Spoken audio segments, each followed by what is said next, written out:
What's up guys, Readiness Rations here with you again, and today we're going to be checking out a civilian ration option. This is a Heater Mills 3 self-heating mill that's rated with up to a 3-year shelf life. The menu on this one is vegetarian, pasta fagol, no microwave needed, no refrigeration. So these are essentially civilian meals ready to eat. This ration came to me from a mystery box from Minotaur Trading Company. The use by date on this one was September 1st, 2014. So this thing is well past that 3-year date. To assure long shelf life, this must be stored at 80 degrees Fahrenheit or less. Of course, I have no clue what kind of temperature this thing has been stored at. They have some various information here about heater mills if you want to pause and check that out. This entire package is pretty hefty, coming in at 1 pound, 1.5 ounces. That's 496 grams. And there's the macros on our mill. 1,010 calories, 32 grams of fat, 970 milligrams of sodium, 151 grams of carbohydrates, 108 of which is straight up sugar, and 31 grams of protein. This is definitely a sugar-forward meal option. Well, let's tear this thing open and see what's inside. It reminds me of what a microwave dinner package looks like, except for, of course, this is all shelf-stable. No need to freeze it or anything. Kind of a tight fit in there. All right, so it comes with its own little tray type thing. First thing in there is a Squeezers brand chocolate peanut butter, the ultimate squeeze snack, 1.5 ounces, and that package is 240 calories. Sounds interesting. A King's Delicious fancy fruit mix, 2 ounces, 220 calories. A not for drinking package of water for the flameless ration heater. A fun size pack of peanut M&Ms. Accessory package. What is this? Splashdown iced tea drink mix with natural lemon. This is a very large package for a drink mix. That's 36 grams, and it says it is to be added to 16.9 ounces of water, which is a standard water bottle these days. And we have our retort package for the main, pasta fagol, gusseted retort, so it'll stand up on its own. They provide a little styrofoam tray in there. And lastly, our flameless ration heater, Heater Mills branded. So let's get this FRH going. Rip off the top there, slide in our retort. That's the only thing in this package that needs to be heated, as far as I can tell. Add our conveniently pre-measured water. Seal it with the tape there, and place the whole thing back into the box for heating. Now let's get everything else plated up and dig in. The smell that FRH is emitting is not a pleasant one, I'll tell you that much. I forgot to open this accessory pack earlier, so let's get into that first. Seems fairly simple. A spoon, a single thin napkin, a double pack of salt and black pepper, a no salt gourmet seasoning custom blend, and a quite tiny moist towelette. I'm not really sure how much they were selling these for, but for a civilian on the go in day-to-day life, this seems like a fairly decent, quick and easy meal. Let's get our drink going first. So I do have a 16.9 ounce bottle here. Our lemon tea mix has a tear notch. Give that powder a quick look. Brown and sugary looking, smells slightly lemony, and tastes really sour. Let's add that to our bottle. Well, the bottle's about to overflow from the amount of powder that's in there. There's still probably a fifth of that left in the bag, so I think I'm gonna have to shake this, drink some, and then refill. I probably should have took a swig of that water before pouring the powder in to give it room. We'll just drink it right out of the bottle here. You can see we have a nice tea color. It's tart and it's sweet, and it tastes like an instant Lipton tea. Very similar to that of the tea included in your older MREs. Pretty nice, actually. Now we'll add the rest of our powder. It was a little weak tasting, so I'm sure this added powder will pump the flavor up just a bit. One thing I can say is it's dissolving very easily, so that's appreciated. No clumps. All right, let's take a look at our fancy fruit mix.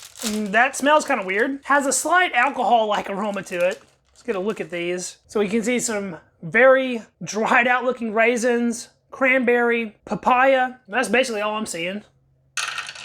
The ingredients does say it also has pineapple, so I'm guessing that's a pineapple chunk. And our fun-sized M&Ms. Peanut M&Ms have always been my favorite.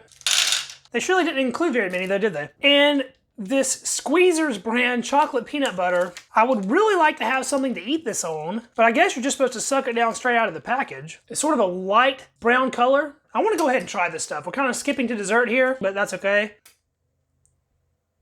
Get a nice glob on the spoon there. It looks silky and smooth. Has a very slight milk chocolate smell, but it's mostly peanut butter aroma coming through. It's very sweet and it's really, really tasty. Chocolate and peanut butter are best friends anyway. Wow, that is really delicious. Super creamy peanut butter with just a little bit of chocolate going on to make it a little bit different. That would be a perfect spread for all kinds of stuff. It's also excellent just eating straight out of the pouch like that. Let's try out our dried fruit. These raisins are certainly showing their age. Kind of charcoal-like with their darkness. Super shriveled up, and they have some crystallized sugar on the outside. No, they taste good. A lot better than a US MRE raisin. Sweet, slightly crunchy from the crystallized sugar. Not bad. And the papaya chunks, they look perfectly fine. Sort of a sugar-dried papaya square. And that's what those taste like, just straight up sugar. Papaya is a fruit that I've never been impressed with. I've had it many times, and I've never ran across a papaya that I was like, wow, that tastes really good. It kind of just tastes like a neutral sweetness. And that's kind of what you get with these little squares. No real fruit flavor. They are sweet though. I believe these lighter ones are pineapple.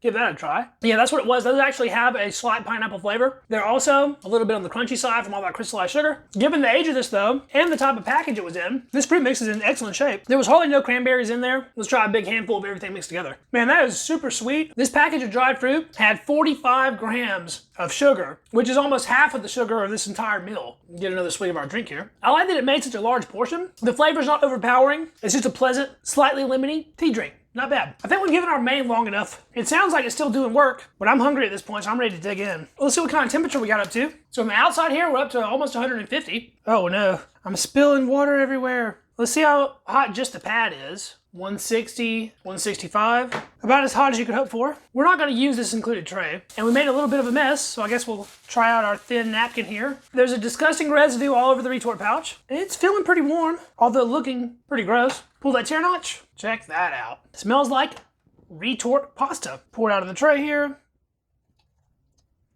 Well, it's certainly filling this section of the tray up. It is a sizable portion, I'll give them that. And we got most of that out. So vegetarian pasta fagioli. Let's see what is in here. Tomato, onion, little sections of our penne type pasta. Got some red beans, some smaller beans, which I'm not exactly sure what those are. I do see some green little flakes of spices and stuff. And it has what looks like meat crumbles, but that's gonna be textured vegetable protein crumbles, all suspended, and a tomato sauce. There's also a little chunk of carrot in there. Let's see what the internal temperature made it up to. 145. That is a perfect eating temperature, so it did a good job of heating it. I guess they're named appropriately. And let's get a bite of this. Give that a try. Those vegetable meat crumbles are actually pretty good. They have a nice meaty texture to them. The flavor of this is very similar to the flavor of the US MRE vegetable lasagna. The noodles are super mushy and they just kind of disappear. Everything is nice and soft except for the fake meat crumbles have a little bit of chew to them. I'm picking up on a little bit of spices. There's some oregano in this, a little bit of basil. It is nice and warm. I appreciate that. And it's a generous portion. I think you can use a little something extra though. Let's check out our non-salt gourmet seasoning. It's hardened up in that package just a little bit. It's sort of solidified. We'll try a little bit of that by itself. It tastes mainly of onion. There's our actual ingredients list if you want to give that a look. We'll go ahead and put that on there. There's nothing bad about it. It reminds me of the Papa's Perfect that they put in the Sopaco low sodium MREs. A little bit of spiciness from the black pepper and chili powder that's in there. But to be honest, that's pretty lightly flavored and it kind of just disappears in the mix. You're pretty much going to want to use all of the included seasonings. Use your black pepper pack and a little bit of extra salt won't hurt, even though this already had a decent amount of sodium in it. A little bit of salt makes everything better. One thing that is for sure missing from this that would help it out is some hot sauce. I think hot sauce in pasta type dishes is always welcome. Let's give it another taste with our salt and pepper and seasoning package. If anything, the salt helped it out. That little bump that the sodium gives it really makes all these other flavors pop. Is this gourmet fare? Absolutely not. If you're in a tight situation and there's no other way to get a hot meal and you would like a hot meal, this is a decent option though. Last thing here to try is gonna be our peanut M&Ms down the hatch. And although the shells are cracked a little bit on those are still in perfect shape. It's just sad the portion was so small. I think I'll eat one of these M&Ms with some of our peanut butter chocolate spread, kind of doubling down on the chocolate peanut butter. Oh yeah. Now that was nice. The candy shell adds a little bit of crunch and the flavors complement each other nicely. That's a welcome little treat. Moist towelette, and it is still moist. Although it is just like falling apart. I couldn't even unwrap it. Yeah, so this might be the worst moist towelette I've ever encountered. It's very small and it is super, super fragile. Still wet though, and it actually smells pretty good. Well, that was the review, guys. Hope you enjoyed it. That was a Heater Meals 3, the self-heating meal, vegetarian pasta fagioli. And hey, For a quick little lunch, that wasn't too bad. Shelf stable, everything was edible, even though the best buy date on this thing was in 2014. So no complaints from me. If you like this video, don't forget to hit that thumbs up. That helps us out with the Google algorithm. If you want to see more ration reviews, including military ration reviews, vintage rations, and civilian rations, make sure you subscribe to the channel for more of that content in the future. Let me know what you thought about this review down in the comments. How much would you be willing to spend for a meal like this? I'd say it's a good like $5 option, but I'm sure they actually cost more than that. Thanks again for watching, guys. I really appreciate it, and I'll catch you in the next video. See you then. Peace.